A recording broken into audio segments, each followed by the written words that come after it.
শুধু নয় মাজলুম সহায়ক, সুন্নাত ওহুদে জালিমের প্রতিরোধ।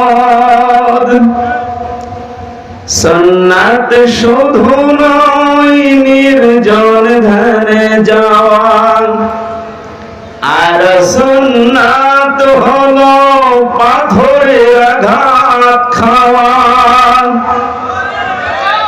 মহাব্বতে তার সুদিনের সাথী তুমি,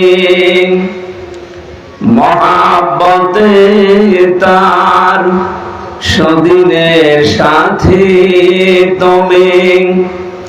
দুর্দিনেও তার পাশে থাকো কি,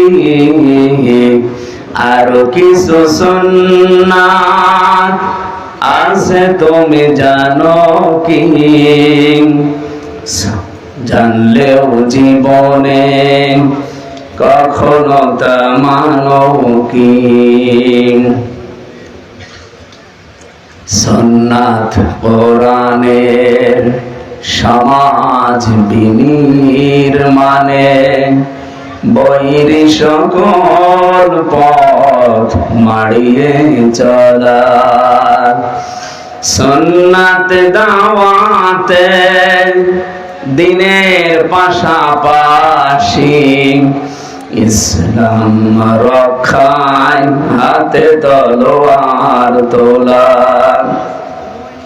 সুন্নাত শুধু নয় নমনীয় আলাপন, সুন্নাত প্রয়োজনে হংকার গর্জন।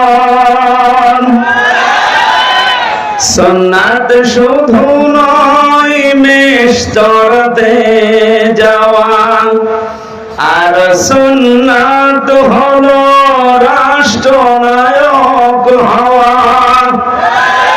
মহাব্বতে তার খালিদ মোরালি, হামজার মতো তার পাশে থাকো কি, আরো কিছু সুন্নাত আছে তুমি জানো কি? জানলেও জীবনে কখনো তা মানো কি? আলহামদুলিল্লাহ।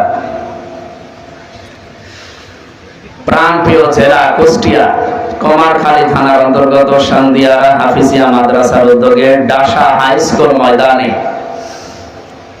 মহাবিশ্বের মহাবিশ্বর আমাদের মালিক মহান রব্বুল ইজ্জাত ওয়াল জালালের মুখের পবিত্র বাণী কোরআনে কারীম তাফসীরুল কোরআন মাহফিলের সনাতন সভাপতি জনাব আমির হোসেন জুয়েল, সভাপতি সান্দিয়ারা হাফিজিয়া মাদ্রাসা ও ডাসা মাধ্যমিক বিদ্যালয় কমারখালী কুষ্টিয়া।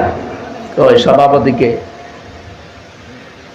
আতালাল্লাহু উমরাহু ওয়া বারাকাল্লাহু ফি হায়াতি, বলেন আমিন। দেখতে মনে হচ্ছে হযরত বেলালের মতো লাগছে না? আল্লাহ পাক কিয়ামতে হযরত বেলালের কাতারে যেন দাঁড় করিয়ে দেন। প্রধান অতিথি বাংলাদেশ জামাত ইসলামী কুষ্টিয়া জেলা শাখার সম্মানিত জেলা আমির, বিশিষ্ট ইসলামিক চিন্তাবিদ, শিক্ষাবিদ, রাজনীতিবিদ জনাব অধ্যাপক মাওলানা আবুল হাশেম, আতালাল্লাহু উমরাহু ওয়া বারাকাল্লাহু ফি হায়াতি, বলেন আমিন। এতক্ষণ যারা এখানে আলোচনা রাখলেন আপনাদের এই থানার কৃতি সন্তান, ইসলামিক চিন্তাবিদ, হাজার হাজার আলেমের উস্তাদ হাফেজ মাওলানা জুলফিকার আলী। আলোচনা রেখেছেন হাফেজ মাওলানা শামসুল আলম বকুর, দামাত বারাকাতুহুম আলিয়া, বলেন আমিন।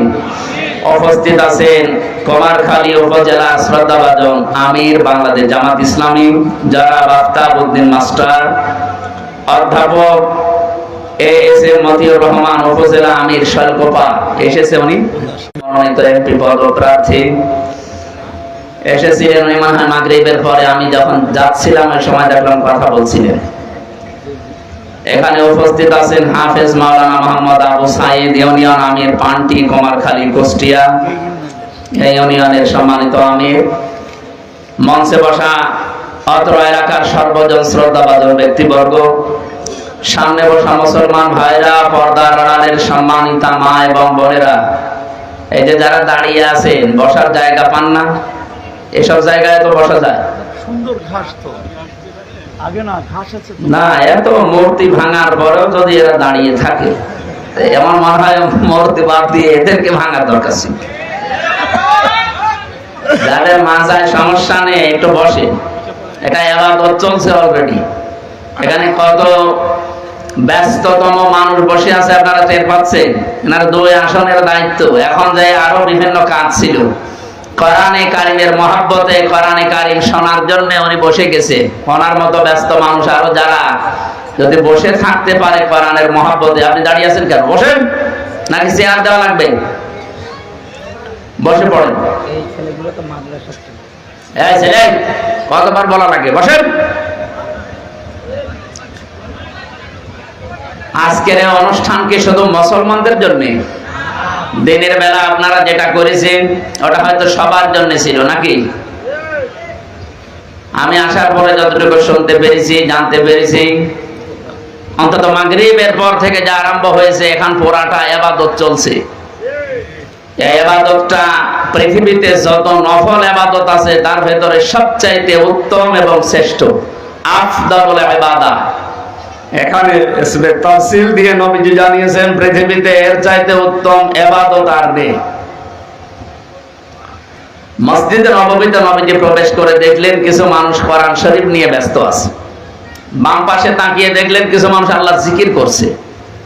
নবীজি বললেন 2টা দল ভালো কাজে আছে, তবে সবচাইতে উত্তম কাজে আছে তারা যারা আল্লাহর কোরআন নিয়ে ব্যস্ত আছে। আল্লাহ আমাকে এই মুহূর্তে নির্দেশ পাঠিয়েছেন, কোরআনে কারিম নিয়ে যারা ব্যস্ত আছে আমি যেন তাদের এই ময়দানে শ্রোতা হিসাবে বসে পড়ি। জায়গায় আমার মতো আপনার মতো মানুষ বসে আছে, খুশি হয়ে বলেন আলহামদুলিল্লাহ। অন্তত এখানে যারা বসে আছেন, আমাদের যদি সওয়াব আজকে নাও হয়, এই যতক্ষণ বসে আছি গোনা হচ্ছে না, এই গ্যারান্টি আমরা দিতে পারি। গোনা হচ্ছে না, অনেক কিছু গোনা আমরা বাইরে থাকলে এতক্ষণ করে ফেলতাম। সব অপরাধ থেকে আল্লাহ আমাদেরকে মাহফুজ রেখে কোরআনের এক একটা অক্ষরে 10টা করে নেকি হয়। হাদিস আমরা শুনেছি, মান ক্বারাআল কোরআন হারফান ফালাহু আশরু হাসানাত। হাসানাতুন না, হাসানাত বহু বছর।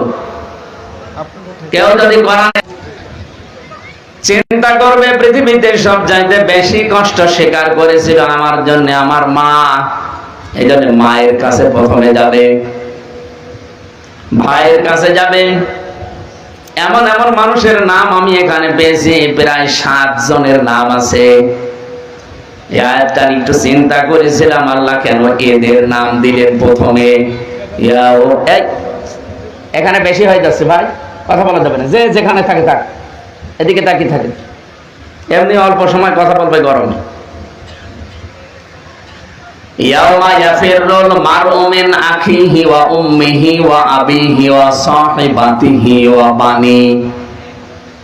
আপনি সিরিয়াল হিসাবে যাদের নাম আল্লাহ বললেন হিসাব করে দেখেন, এই মানুষগুলো দুনিয়ায় বিপদে পড়লে এগিয়ে যায়। প্রথমে আল্লাহ ভাইয়ের নাম দিয়েছেন, মায়ের নাম দিয়েছেন, বাবার নাম দিয়েছেন, এরপরে স্ত্রীর নাম দিয়েছেন, সঙ্গে সাথে সন্তানাদি, এরপরে দুনিয়ার অন্য কেউ। আমি একটা একটা করে সিরিয়াল মিলিয়ে দেখেছি, এর ভেতরে পীর সাহেবের নাম নেই। আছে? প্রথমে ভাইয়ের নাম, মায়ের নাম, বাবার নাম, স্ত্রীর নাম, সন্তানের নাম, বন্ধুর নাম, 7 নম্বরে দুনিয়ার অন্য কেউ। আমার ছোট্ট মাথায় এসেছে যে এতগুলো মানুষের সিরিয়াল হিসাবে আল্লাহ নাম দিলেন, শব্দের ভেতরে মারাত্মক শব্দ দিয়েছেন ইয়াফিরু। এর বাংলা অর্থ হচ্ছে মাজা তুলে দৌড় দেওয়া। এই এলাকায় আমার মনে হয় কুষ্টিয়া এলাকায় মানুষ বলে খেচ্ছে দৌড় দেওয়া। খেচ্ছে দৌড় দেওয়া বলে না? সাপে তাড়লে, বাঘে তাড়লে মানুষ যেভাবে দৌড়ায়, কিয়ামতে আপনজন দেখলে মানুষ ওইভাবে দৌড়াবে। কুষ্টিয়াবাসী, এটা রেকর্ড হচ্ছে, তামাম দুনিয়া এখন শুনতেছে, বাংলা ভাষাভাষী যারা লাইভে, সবাইকে উদ্দেশ্য করে বলছি, যাদের নাম বললাম সিরিয়াল হিসাবে আল্লাহর দেওয়া ঘোষণা অনুযায়ী, এরা যদি কিয়ামতের দিন স্বীকার না করে পালিয়ে যায়, বলেন তো যারা পীরের ওপরে ভরসা করে আছে না, আল্লাহর কসম অনেক পীর বলবে আমি এইটার উপরে ভিত্তি করে আমার জীবনে কিয়ামতে আল্লাহ বিচার করবে। মাঝে মাঝে একা থাকলে মনে হয় এখনই যদি মারা যায়, আল্লাহ পাক যদি নিজের সামনে দাঁড়িয়ে জিজ্ঞাসা করে যে আমির হামজা 2024-25 সাল চলছে, এটা জুন মাসের 1 তারিখ পর্যন্ত তোরে মাফ করে দিলাম, যা শুধু 2 থেকে 10 মাথা নিচু করে বলবে আল্লাহ হ্যাঁ আমি করেছি। আল্লাহ পাক ওই লোকটা আলেমের জন্য ওর দিকে তাকিয়ে এর অনুশোচনা অনুতপ্ত হওয়া দেখে ডাক দিয়ে বলবে আমার দিকে তাকা, গোপনে তোরে মাফ করে দিলাম, কাউকে বলবি না। তো অনুশোচনা করবে লোকটার জন্য, আল্লাহ বলবে কাউকে কিছু বলবি না, গোপনে তোরে মাফ করে দিলাম। কিয়ামতের ওই কঠিন ময়দানে এখানে যে কয়েকজন অন্তত নামের আগে মাওলানা লেখা আছে, আমরা বড় বিপদে আছি। হযরতে আবু দারদা, আমি তো খেয়ে যাব। এই যে আল্লাহর পাকের এই বিচার ব্যবস্থায় ওই জায়গায় আমার আশার সঞ্চার হয়। আলেমদেরকে আল্লাহ ঢেকে ফেলবেন কুদরতি চাদর দিয়ে, সবার সামনে অন্তত অপমান না করে বলবে বান্দা কাউকে বলবি না, যা আমার যে গফুর আর গফফার নাম আছে আমি তোরে মাফ করে দিলাম। পৃথিবীতে যত ইবাদত আছে আপনি চিন্তা করুন। সূরা জুমারের 53 নম্বর আয়াত, দ্বিতীয় নম্বরে সূরা মরিয়মের 41 নম্বর আয়াত। আমি দুইটা আয়াতের কিছু টাচ দিতে চাই, তাফসীর করতে গেলে 1 ঘন্টা আমি বলেছি না, এত অল্প সময় এক একটা আয়াতে যত কথা আছে সব শেষ করা যাবে না, আমি টাচ দেই। জাতির পিতা বঙ্গবন্ধু, কোরআনের আয়াত পড়লাম ওনার সামনে। আচ্ছা কিসের কোরআন? আল্লাহ পাক জানিয়েছেন মিল্লাতা আবিকুম ইব্রাহিম হুয়া সাম্মাকুমুল মুসলিমিন, তোমাদের জাতির পিতার নাম ইব্রাহিম।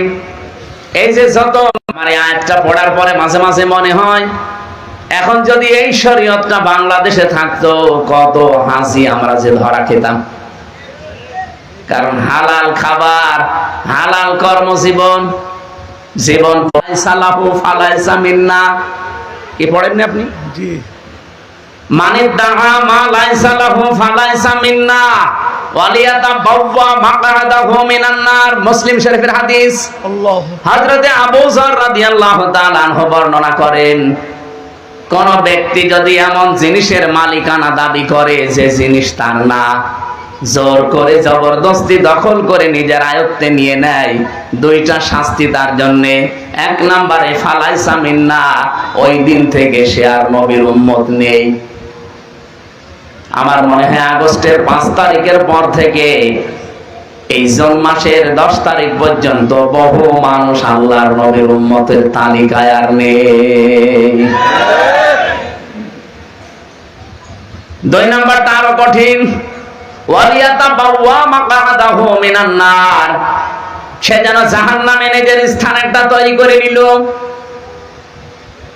সুতরাং যারা এই কাজ করেছেন এখনো করছেন, আপনি যদি এই টাকা, এই সম্পদ, এই মাল যদি তাকে ফেরত না দেন, আপনি মরে গেলে আমি না, কাবা শরীফের ইমামও যদি বলে বিসমিল্লাহি ওয়া আলা মিল্লাতি রাসূলিল্লাহ, কিছুই হবে না। আল্লাহর নামে রাসূলের দলে তুলে দিয়ে গেলাম, আপনি আল্লাহর নামেও নেই, রাসূলের দলেও নেই, এক কথা বলেন না কেন? সুতরাং আমরা চাই আমার নিজের জেলা, এটা 64 জেলার ভেতরে, জেলার প্রতি আমার মায়া মহব্বত ভালোবাসা এমনি মানুষ হিসাবে একটু বেশি। সেই হিসাবে বলছি যারা অন্যের সম্পদ দখল করেছেন ফেরত দেন।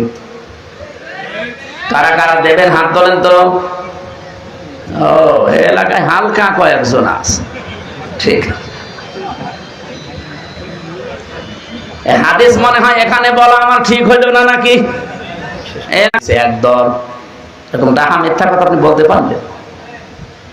এবার টিকা বলি, তারপরে দেখেন তো হযরত আবু যর রাদিয়াল্লাহু তাআলা আনহু থেকে বর্ণিত মুহাদ্দিসিন ইকরাম টিকায় লিখেছেন, কোন জিনিস যদি আপনার ছিল কিন্তু হবে, ওদের তো অন্তত যা ক্ষতি করেছেন ক্ষতিপূরণ দেওয়া লাগবে। ৭৫,০০০ কোটি টাকা এখান থেকে সরিয়েছে, এই টাকাগুলো তাকে দেওয়া লাগবে।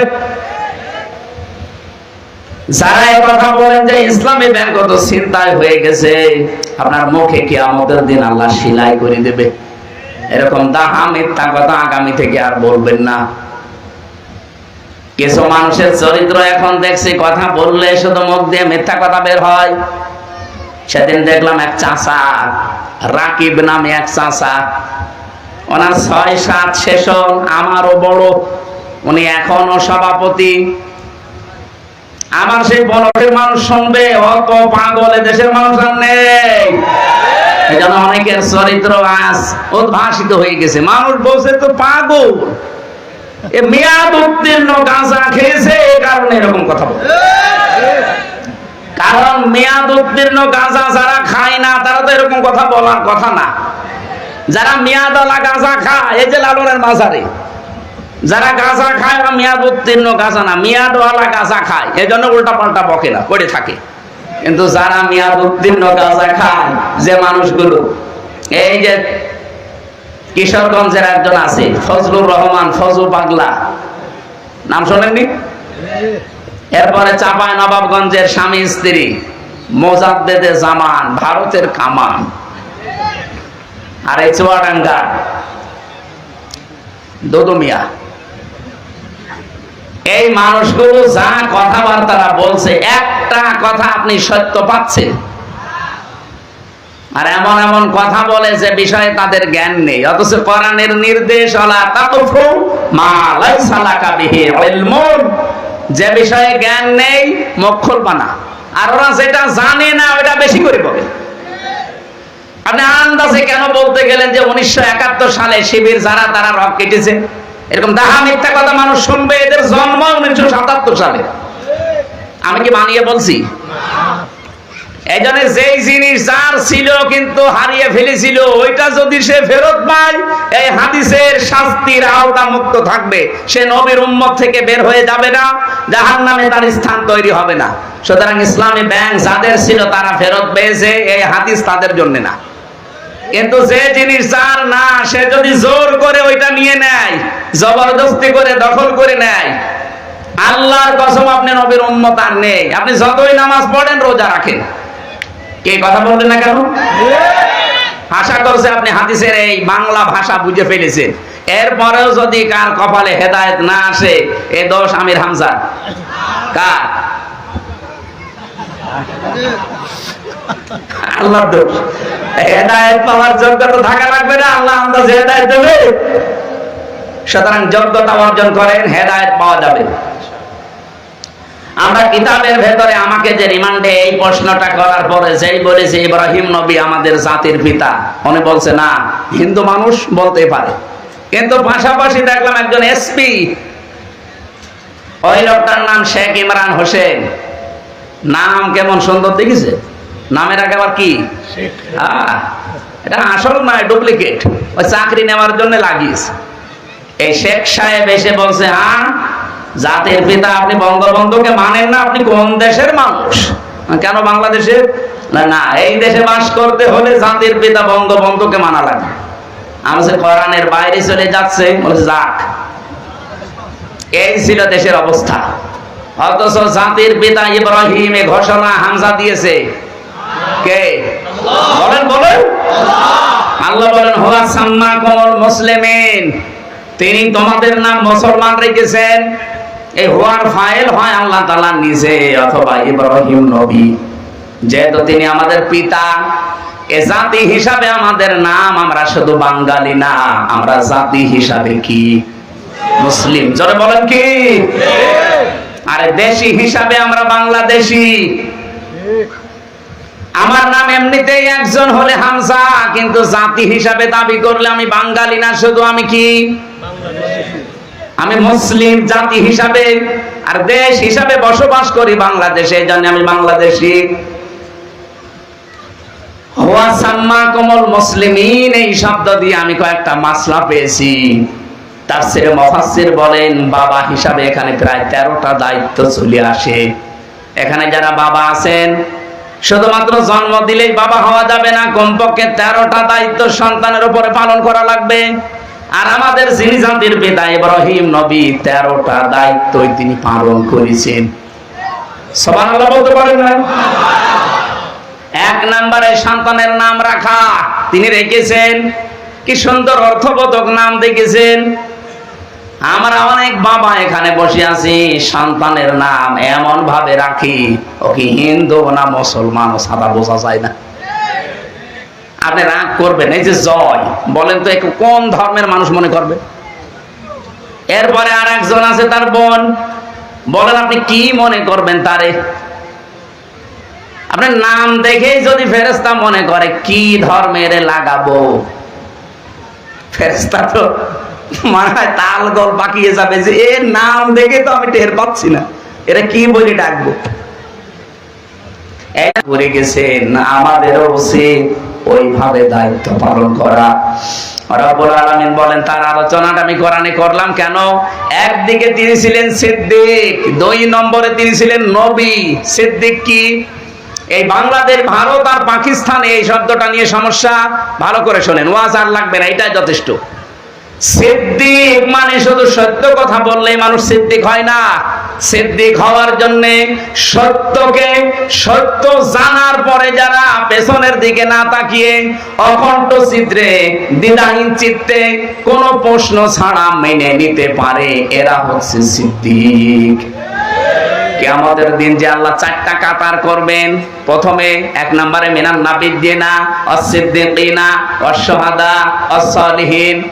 প্রথমে নবীদের কাতার থাকবে, ওখানে অন্য কেউ থাকবে না, শুধু নবী। 2 নম্বরে সিদ্দিক, এই সিদ্দিকদের কাতারে প্রথম দাঁড়াবে হযরতে আবু বকর সিদ্দিক। তা আপনাকে আবু বকর সিদ্দিক যদি হতে হয়, উনি যেভাবে সত্যকে সত্য জানার পরে প্রশ্ন ছাড়া মেনে নিয়েছিলেন, আজ আমার মনে হয় বাংলাদেশে ওই সময় এসে গেছে।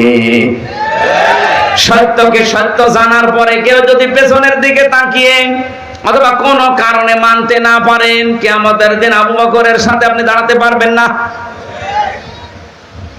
হযরত ইব্রাহিমকে কেন সিদ্দিক বলা হয়? তিনি সত্য অনুসন্ধান করছিলেন, খুঁজতেছিলেন সত্য।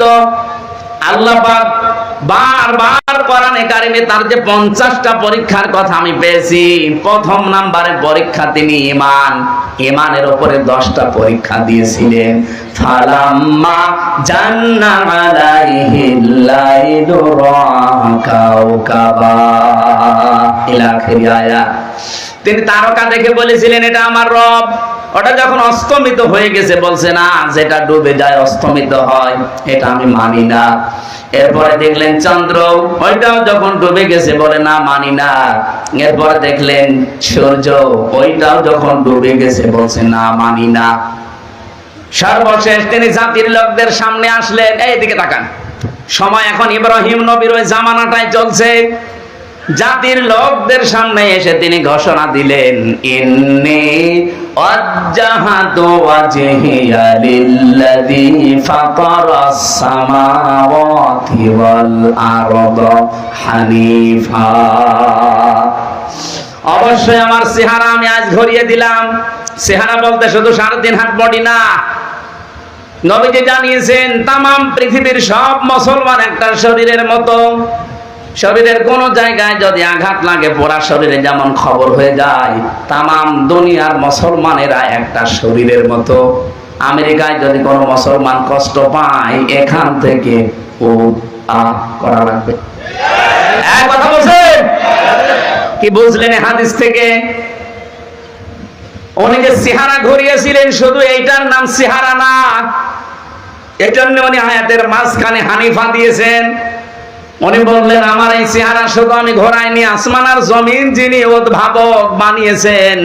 ফাতারুন শব্দের শাব্দিক অর্থ হচ্ছে মডেল ছাড়া, নমুনা ছাড়া, কোন নিদর্শন ছাড়া, কোন আকার আকৃতি ছাড়া নতুন করে যিনি একটা জিনিস বানাতে পারেন, সেটা আরবি নাম ফাতার। উনি ঘোষণা দেওয়ার ভেতরে আয়াতের শব্দ দেখেছেন, ইন্নী ওয়াজ্জাহাতু ওয়াজহিয়া লিল্লাযী ফাতারাস সামাওয়াতি ওয়াল আরদা হানিফা। জাতির লোকেরা আসমান আর জমিন যিনি কোন মডেল ছাড়া নমুনা ছাড়া বানিয়েছেন, ওই আল্লাহর দিকে আমার সব আজ ঘুরিয়ে দিলাম। শুধু লোক দেখানোর জন্য না, শুধু আপনাদেরকে জানানোর জন্য না, আমি একনিষ্ঠ ভাবে আজ ঘুরলাম। আমি জানি আমার এই ঘোরাতে আমার বাবা বেজার হবে, কারণ আমার বাবা নিজে মূর্তির ব্যবসা করে। আমি জানি আমার এই ঘোরাতে আমার জাতির লোকেরা বিমুখ হয়ে যাবে, যাক আমার বাড়ির লোকেরা বিমুখ হয়ে যাবে, যাক হানিফা। আমি একনিষ্ঠ ভাবে আজকে ফিরে আসলাম, ওমান আমিনাল মুশরিকিন। আর আমি ঘোষণা দিচ্ছি আমি কিন্তু মুশরিক না। হযরত ইব্রাহিম তিনি সত্যকে খুঁজতেছিলেন, খুঁজতে অনুসন্ধান করতে যখনই পেয়ে গেছেন, সব কিছুকে বিমুখ করে তিনি সত্যকে মেনে নিয়েছেন। এই জন্য আল্লাহ তার নাম দিয়েছেন খলিল, সিদ্দিক। সুবহানাল্লাহ বলতে পারেন না? আত্তাখাদাল্লাহু ইব্রাহিমা খলিলা। আমি আল্লাহ নিজে ইব্রাহিমকে খলিল, অন্তরঙ্গ বন্ধু হিসাবে গ্রহণ করেছি। আর এখানে বলছেন আমার ইব্রাহিম সিদ্দিক। সত্যকে সত্য জানার পরে কত বাধা ছিল তার, পরিবারের বাধা, বাবা মার বাধা, সমাজের বাধা, রাষ্ট্রের বাধা, সব বাধা উপেক্ষা করে বলেছিলেন হানিফা। আমি একনিষ্ঠ ভাবে ঘুরলাম। আজও বাংলাদেশে ওই সময় চলছে, ৭৩টা দল বাংলাদেশে কাজ করছে, ৭৩টা দল। আপনি বলেন এই দলের ভেতরে 5টা কর্মসূচি যারা পালন করে আল্লাহর ভাষায় তারা সফল। ফালাকতাহামাল আকাবাতা ওয়া মা আদরাকা মাল আকাবা। আল্লাহ পাক বলেন না, সে গিরিপথে যেতে রাজি না। আপনি জানেন গিরিপথ কি? সেটা ফাক্কুর রাকাবা, যারা মানুষকে দাস মুক্তির জন্য চেষ্টা করে। আয়াতের ব্যাখ্যা দুইটা। 1 নাম্বার, দাস মুক্তি মানে ওই জামানায় মানুষ কেনা বেচা চলতো। এখন যেহেতু ওই সিস্টেম নেই, এখন আছে মানুষ হয়ে মানুষের গোলামি করা, মানুষের আইন মানা। সুতরাং এই বাংলাদেশে মানুষ হয়ে যারা মানুষের গোলামি করে, মানুষের আইনের গোলামি করে, এখান থেকে বের করে যারা আল্লাহর গোলাম বানাতে চায় তারা সফল কাম। আর এই ৭৩টা দলের ভেতরে এই কাজ শুধু ইসলামপন্থী যারা তারা করছে। এদের ভেতরে আবার 1 নম্বরে আছে বাংলাদেশ জামাত ইসলাম। আপনি হিসাব করে মিলান, এদের প্রথম কর্মসূচি এইটা, ফাক্কুর রাকাবা। আমরা দাস মুক্ত করতে চাই, মানুষের দাস গোলামি হিসাবে। আমরা যদি হিসাব করতে চাই আমরা গোলাম হব? বলেন বলেন, আরো জোরে বলেন। এদের নিবন্ধন কেড়ে নিয়েছিল এই একটা কারণে। এরা যদি বলতো যে না আমরা মানুষের দাস, মানুষ আমাদের ক্ষমতায় বসানোর উৎস, এদের জীবনও নিবন্ধন কেড়ে নিত না। এরা বলেছিল না জমিন আল্লাহর, এখানে হুকুম চলবে আল্লাহ। এটা রেকর্ড হচ্ছে, তো এই জন্য বলছি সারা দেশে ছড়াচ্ছে। যেখানে যে শুনতেছেন আমি ওপেন বলছি। অনেক বড় বড় আলেমের মুখ দিয়েও আমি শুনেছি তারা বলে বাংলাদেশ জামাত ইসলামের আকীদা ঠিক নেই। আপনি এরকম দাহা মিথ্যা কথা এই মাজলুম দলের উপরে দিতে পারেন না। আপনি জালেম হয়ে কিয়ামতে উঠবেন। বাংলাদেশ জামাত ইসলামের আকীদা হচ্ছে জমিন আল্লাহর, এখানে সিদ্ধান্ত চলবে আল্লাহ। এর বাইরে যদি জামাত ইসলামের আকীদা থাকে আমি এই মুহূর্তে তওবা করে চলে আসবো। যারা জামাতের এখানে আছে জিজ্ঞাসা করে দেখেন তো আলেমকে, জমিন আল্লাহর আইন চলবে বাবার, জমিন আল্লাহর আইন চলবে মওদুদির। যদি এই কথা ওনারা বলে, ওনাদের সাথে আমি আজকে থেকে আমি তওবা করে চলে আসবো। কিন্তু আমার যতটুকু অ্যানালাইসিস আছে সারা বাংলাদেশে জামাত ইসলামের আকীদায়ে আলা লাহুল খালকু ওয়াল আমরু, জমিন আল্লাহর, আইন চলবে। আপনি কোন আকীদার কথা বলেন? উল্টা পাল্টা ফতোয়া দিয়ে বিভ্রান্ত করবেন না, কিয়ামতে জালেম হয়ে ওঠা লাগবে। 5টা কর্মসূচির প্রথম নাম্বারে এইটা যে আমরা দাসত্ব মুক্ত করতে চাই মানুষকে, মানুষের গোলামি থেকে, মানুষের দাসত্ব থেকে মুক্ত করে গোলাম বানাবো কার? এই কর্মসূচিটাই বাংলাদেশ জামাত ইসলামের হাতে। এদের প্রথম কাজ এইটা।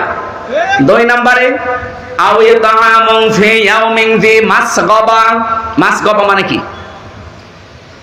নিঃস্ব অসহায় যারা, এই মানুষগুলোর কাছে যারা ছুটে যায়। আগস্টের 5 তারিখের পরে বাংলাদেশে বন্যা দেখা দিয়েছিল ফেনীতে। ওরা দাদা বাবুরা ছেড়ে দিয়েছিল পানি, কত মানুষ হাবুডুবু খাচ্ছিল। এদেশে কত টাকাওয়ালা মানুষ আছে, কেউ তো এগিয়ে গেল না। জামাতের আমিরে জামাত ডাক্তার শফিকুর রহমান এই পর্যন্ত পানির ভেতরে নেমে মানুষের বাড়িতে খাবার পৌঁছিয়েছে। এটা কি বানানো কথা? আরে ভাই, কোরআনের সাথে যাদের কর্মসূচি মিলে যায় সেখানে বাদ দিয়ে আপনি কোন জায়গায় দৌড়াচ্ছেন? আর কথা বললেই বলে হ্যাঁ হুজুর শুধু টেনে কথা বলে। টেনে কথা বলা কোরআন শরীফ মেলে তাদের সাথে, আপনার সাথে তো একটাও মেলে না। আপনার সাথে একটাও মেলে না, তে আপনার দিকে আমি যাবো কি? আমি কি বানাবো কোরআন শরীফ? 3 নম্বরে ইয়াতীমান-দা মাকরাবা, গরীব থেকে এসেছে। যারা এতিম অসহায়, এই নিকট আসে, যদি আমরা পরিবারের আমাদের রক্তের সম্পর্ক যাদের সাথে আছে, বিশেষ করে আমার বোন, আমার ভাই, আমার চাচা, আমার ফুফু, এদের সাথে রক্তের সম্পর্ক না, এদের যে হক গুলো আছে, অধিকার গুলো আমার প্রতি আছে, আমি 100 ভাগ আদায় করতে পারি না, এর জন্য দায়ী আমার বউ। আর বাকি আমি না আর বললাম না, আবার অনেক দূর চলে যাবে, রেকর্ড হচ্ছে, শেষে দেখা যাচ্ছে আমার ভাত বন্ধ হয়ে যাবে। সব কথা বলা যাচ্ছে না, এটা কেটে দিও না। আমার বাড়ি দেখা যাচ্ছে যে সারা রাত বাইরে থাকা লাগবে। ওয়াজ করেছে ওয়াজ আলাদের কাছে যান, শেষে আপনাদের ঘর বাড়ি আবার খুলে দেওয়া লাগবে। আজ হাজারো পরিবারে মানসিক রোগী হয়ে যাচ্ছে স্বামীরা, শুধু এই কারণে, বউ এদের মন ছোট এই কারণে। এরকম ছোট মনের বউ দেশে নেই? কার বড় মন ছোট? হাত তোলেন তো। কয়েকটা আছে। মেয়েরা যারা এসেছেন আমি তাদেরকে বলছি, সম্মানিতা মা বোনেরা, শুধু নামাজ পড়া, রোজা রাখা, কালো বোরকা পরা এইটাই ইবাদত না। হযরতে খাদিজাতুল কুবরার পুরা জীবনে আমি পড়েছি, 3 বার পড়েছি। আমার এই ছোট্ট মাথার ভেতরে এসেছে এতটুকু, জীবনে তিনি এক ওয়াক্ত নামাজ পড়েননি, একটা রোজা রাখেননি, জীবনে একদিনও পর্দায় ছিলেন না, একবারও হজও করেননি, 1 টাকা যাকাতও দেননি। কারণ এই বিধানগুলো নাযিল হয়েছিল সব তার ইন্তেকালের পরে, এজন্য উনি মানতে পারেননি। অথচ আল্লাহ তাকে নিজে দুনিয়ায় সালাম পাঠিয়েছেন এবং জান্নাতে ঘর বানিয়ে তার জন্য সুসংবাদ দিয়েছেন। তার পুরা জীবন পড়ে আমি এইটাই পেয়েছি যে জীবনে, সাংসারিক জীবনে কোনোদিন একদিনের জন্য তিনি স্বামী মুহাম্মদ রাসূলুল্লাহর মনে দুঃখ দেননি। এখানে যারা আমরা স্বামী আছি, সম্মানিতা মা বোনেরা, আপনারা হয়তো ভিডিও দেখতে পাচ্ছেন, আমি জানি। একটা স্বামী যদি এখানে সত্যি কথা বলে 100 ভাগ আল্লাহর দিকে তাকিয়ে হাত তুলতে পারে যে জীবনে কোনোদিন আজ পর্যন্ত আমার বউ একদিনও আমাকে দুঃখ দেয়নি, কষ্ট দেয়নি, তোলেন তো কোন স্বামী আছেন? তো না, একজন নেই। আমাদের নমিনিও হাত তুলতে পারিনি, তার মানে উনিও সমস্যায় আছে। আমিও পারলাম না, কারণ আমি মিথ্যা কথা বলবো কোন কারণে? সম্মানিত মা বোনেরা, আশা করছি আপনি বুঝতে পেরেছেন আমি কি বলতে চাই। খাদিজাতুল কুবরাকে অনুসরণ করবেন। কি আপনি কথা বলছেন? ইব্রাহিম আলাইহিস সালামের কথা বলছিলাম না? ওনার জীবন থেকে নিয়েছি এগুলো আমি। আপনাকে আল্লাহর দাসত্ব করা লাগবে, মানুষের দাসত্ব থেকে মুক্ত করে। এই কর্মসূচি বাংলাদেশ জামাত ইসলামী 1 নম্বরে হাতে নিয়েছে। 2 নম্বরে তারা অসহায় নিঃস্ব মানুষের কাছে এগিয়ে যায় খাবারের ব্যবস্থা করার জন্য। আমিরে জামাত ডাক্তার শফিকুর রহমান হাফিজাহুল্লাহ ঘোষণা দিয়েছে, বাংলাদেশের জামাত ইসলামী থেকে কেউ যদি এমপি হয়, ওর যে সম্পদ নিয়ে এমপি হবে, যদি 100 টাকা নিয়ে এমপি হয়, 5 বছর পরে 150,000 মারবে, আর ও এমন রাস্তা 1 টাকাও বাড়াতে পারবে না। এটার প্রমাণ দিয়েছে আমিরে জামাত ডাক্তার কে মাওলানা মতিয়ার রহমান নিজামী রহমতুল্লাহ আলাইহি। মন্ত্রীর দায়িত্ব পালন করে 5 বছর পরে 36 টাকা ফেরত দিয়েছে রাষ্ট্রকে। পৃথিবীর ইতিহাসে এই প্রথম, পৃথিবীর ইতিহাসে প্রথম যে দায়িত্ব পালন করে আরো টাকা ফেরত দেয়। আর অন্যান্য দায়িত্বশীল মানুষকে আমরা দেখেছি 5 বছরে তারা 620টা বাড়ি বানিয়েছে। এক কথা বলুন। সেদিন সিঙ্গাপুরে ছিলাম, মালয়েশিয়া, থাইল্যান্ড, ইন্দোনেশিয়া, প্রায় 12-13টা রাষ্ট্র আমি ঘুরছিলাম। যে দেশে যায় আগে হোটেলে উঠি, হোটেলে নামলাম, নিচে দেখি শয়তান বসে আছে। কি আপনি এখানে কেন? বছর আমি আগে পালিয়েছি। আমি ভাব দেখে ফেলেছিলাম যে 3 তারিখের পরে অবস্থা ভালো না, ওই বিকালে আমি চলে এসেছি। কেন আসলেন? আপনার তো 620টা বাড়ি ওই চট্টগ্রামে বাড়ি, 620টা বাড়ি বানিয়েছে শয়তান। ওই মালয়েশিয়া ওর সাহেব পাড়া আছে, কিন্তু তালা লাগানো, থাকে না। ওই হোটেল ভাড়া করে থাকে, এক একটা দিনের ভাড়া, রাতের ভাড়া 90,000 টাকা বাংলাদেশের। মানে এখানে থাকেন আপনি, বাইরে চলে, বাইরে যে মায়ের খাবো। বাঙালি আছে এই দেশে 20 লাখ, যদি আমারে বাইরে দেখতে পায় যে পিটিয়ে ভর্তা বানিয়ে ফেলবে। কি করলেন আপনি 15 বছরে? কেন আসলে? আমির জামাত ডাক্তার শফিকুর রহমান এমনি তো বলে নাই, কারণ আমরা 54 বছরের ভেতরে, বিশেষ করে 15 বছর যে অত্যাচারে অত্যাচারিত হয়েছি, এই দেশের অন্য কেউ এরকম অত্যাচার সহ্য করে না। এত অত্যাচার সহ্য করার পরেও যদি আমাদের সম্পদ 2 টাকা থেকে 3 টাকা না হয়, এ বাংলাদেশ আমার নামে যদি আপনি সব লিখেও দেন, আমার যা আছে ওর চাইতে 1 টাকাও বাড়বে না ইনশাআল্লাহ। কারণ এই দায়িত্বটা আমরা ইবাদত মনে করে পালন করব। আর যারা আসতে চায়, ইবাদত না, শুধু বাবা ফাদালান সব হালাল। যাদের আলাদা কোনো কর্মজীবন নেই, এইটাই যাদের কর্মজীবন, তারা এই লাইনে আসলে মাস্ট বি দুর্নীতি করবে। আমি এতিম আনজাম আকরাবার ব্যাখ্যা করতে চেয়েছিলাম এই বলে, আজ আমাদের পরিবারে, বিশেষ করে নিকট আত্মীয়র ভেতরে যারা অসহায় এতিম, এদের হকগুলো আমরা আদায় করতে পারি না স্ত্রীদের কারণে। এজন্য স্ত্রীরা রাগ করবেন না, আপনারা উদার হবে, আপনারা ন্যারো মাইন্ডের না ব্রড মাইন্ডের হবে। আল্লাহ যেন খাদিজাতুল কুবরার মতো বানিয়ে দেন, বলেন আমিন। আমার সময়টা মনে হয় চলে যাচ্ছে খুব তাড়াতাড়ি। হ্যাঁ, সময় যাবে তো বটে। আমরা পয়েন্টগুলো পুরাটা শেষ করতে পারছি না। সূরা বালাদ থেকে এই তাফসীরটা দেখবেন। আমাদের জাতির পিতা 1 নম্বরে সিদ্দিক ছিলেন, এই কারণে তিনি সত্যকে অনুসন্ধান করতে করতে যখন পেয়ে গেছেন, সবকিছু পেছনে ফেলে তিনি গ্রহণ করেছিলেন। আর আমাদের চোখে আঙ্গুল দিয়ে দেখিয়ে দেয় যে এগুলো সত্যবাদীদের নিদর্শন, এরপরও মানুষ মানতে চায় না পেছনের টানে। তা আপনি সত্যবাদী কিয়ামতের সিদ্দিক হয়ে উঠবেন কোন কারণে? আপনাকে জীবনে আল্লাহ আবু বকর সিদ্দিকের কাতারে দাঁড় করাবে না। আবু বকর সিদ্দিকের কাতারে দাঁড় করাতে হলে আপনাকে অবশ্যই সিদ্দিক এই মুহূর্তে হওয়া লাগবে। আমি যতগুলো দলের নাম বললাম, বলেন তো, মানুষকে মানুষের দাসত্ব থেকে মুক্ত করার জন্য সর্বাত্মকভাবে চেষ্টা চালাচ্ছে বাংলাদেশ জামাত ইসলাম ছাড়া অন্য কেউ। যদি করার জন্য মানুষকে বাধ্য করে, তিনি 2 নম্বরে ছিলেন নবিয়া সিদ্দিককে নফসের উপরে জুলুম করে শয়তানের ধোঁকায় পড়ে যারা নিজেদেরকে বরবাদ করে দিয়েছো, তারা নিজেদেরকে বরবাদ করে ফেলেছো, তারা আল্লাহর রহমত থেকে নৈরাশ হয়ে যেও না, ফিরে আসো। ইন্নাল্লাহা ইয়াগফিরুয যুনুবা জামিয়া, অবশ্যই আমার আল্লাহ সব অপরাধ ক্ষমা করে দিচ্ছে এবং দিবে। আল্লাহ যদি বলতেন শুধু ক্ষমা করে দিয়েছে, তাহলে এখানে মাছির শিখা দিতেন। ইয়াগফির দিয়েছেন, এরপরে জাম্বুন না দিয়ে যুনুব দিয়েছেন বহু বছর। এই জন্য আমরা এমন আল্লাহ পেয়েছি যার 2টা নাম আয়াতের পরে আল্লাহ নিজেই দিলেন, ইন্নাহু হুয়াল গফুরুর রহিম।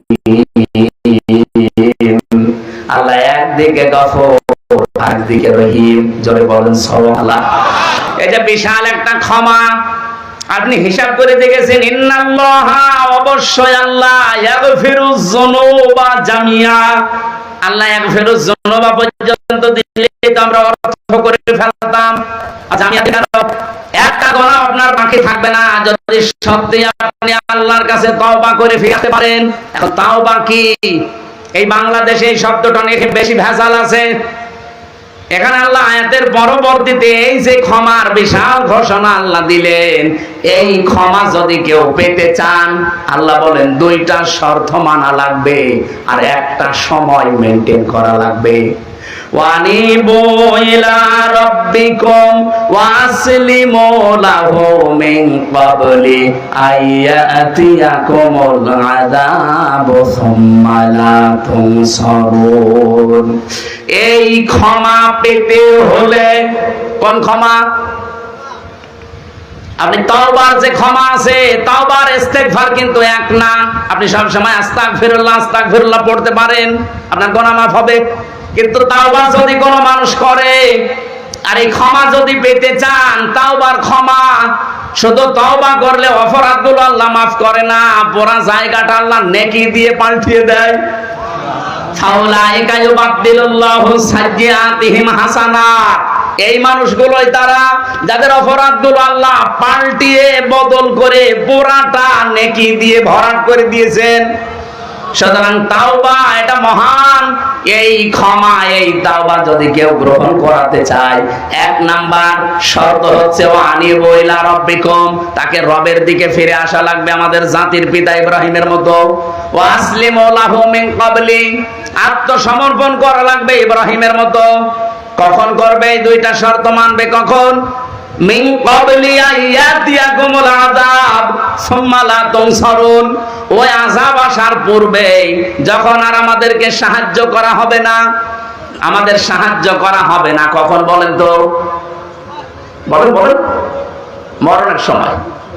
মরণের সময় যেহেতু আমাদের আর কোনো সাহায্য নেই, আর মরণ আসবে 41 সালে। যারা টার্গেট দিয়েছিলেন, আপনি কোন আশায় দিয়েছিলেন?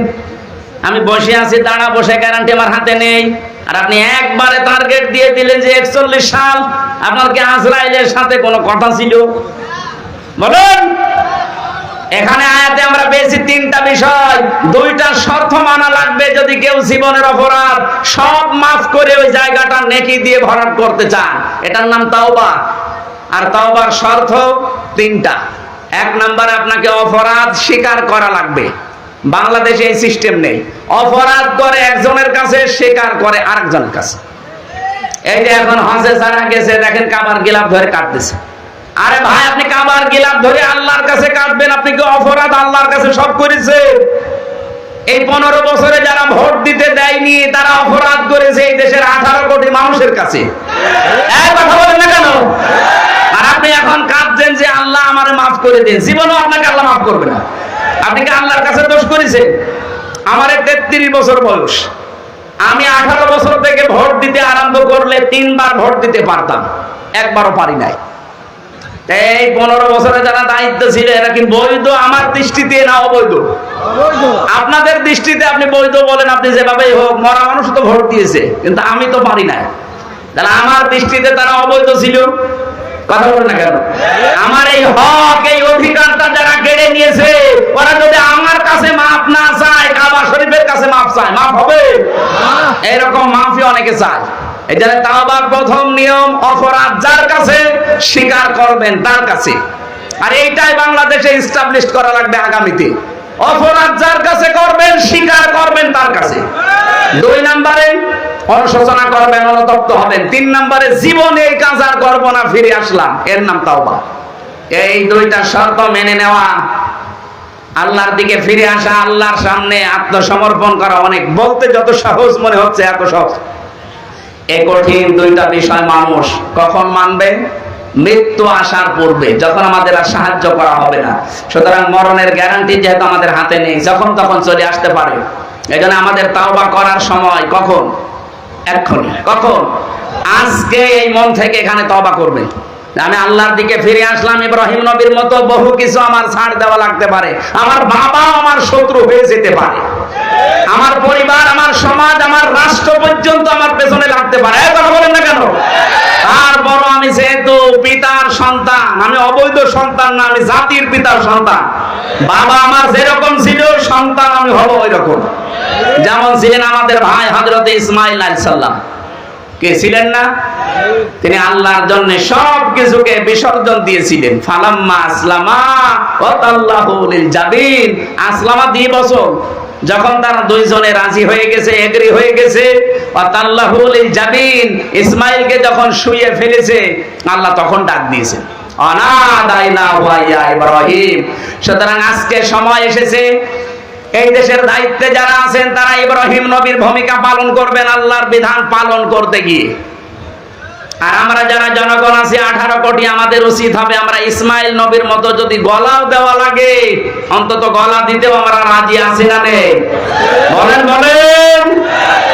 অবশ্যই আমাদের আশা আগামীতে এই দেশে আল্লাহর এই কোরআন 56,000 বর্গ মাইলে কায়েম হবে ইনশাআল্লাহ। সে আশাবাদ ব্যক্ত করছি। আর তাওবার যে নিয়ম বললাম, এটা আমি সহ প্রত্যেকে যেন মানতে পারি। আজকে যেহেতু প্রচন্ড গরম পড়ছে, আজকের মতো শেষ করছি। আসসালামু আলাইকুম। ও আমাদের এখানে একটু তাড়াতাড়ি করে। আসসালাম, এটা দাও তাড়াতাড়ি। এই কেউ উঠবেন না, মোনাজাতের আগে কেউ উঠবেন না, অনুরোধ। হ্যাঁ, মোনাজাতটা করে দেন, মোনাজাতটা করে দেন। মেহমানের সাথে মজলুম মেহমান, মজলুম মেহমান আল্লাহ মজলুমের দোয়া কবুল করেন। মোনাজাত না করে উঠে যাবেন, আস্তে কোন আরো দূরে কোন উঠে যাবেন। এবার আজকের মাহফিলের সম্মানিত সভাপতি সাহেব সমাপনী কথা পেশ করবেন। সাথে সাথে মাহফিলের জন্য মাদ্রাসার ছেলেরা, মহিলা প্যান্ডেলে যারা আছে, পুরুষ প্যান্ডেলে যারা আছে, খালি ব্যাগ নিয়ে ভিতরে যাবেন। এখন সভাপতি সাহেবের সমাপনী কথা